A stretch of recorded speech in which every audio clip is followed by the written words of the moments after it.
Getting V-Bucks with Apple gift card. In today's video, I'm going to teach you how to get V-Bucks with Apple gift card. So let's get started. First of all, see, these are the Apple gift card. They look like this.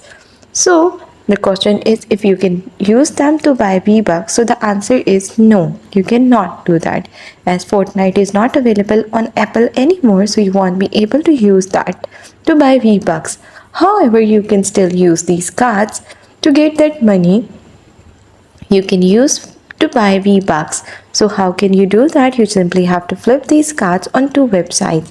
The one is Race Marketplace and the other is G2A. These are the platforms that provide you the facility to flip your card.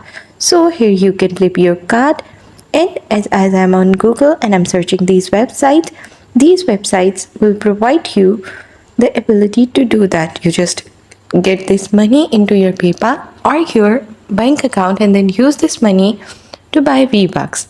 That's how you will be able to get V-Bucks with Apple gift card. Thanks for watching. Don't forget to like and subscribe.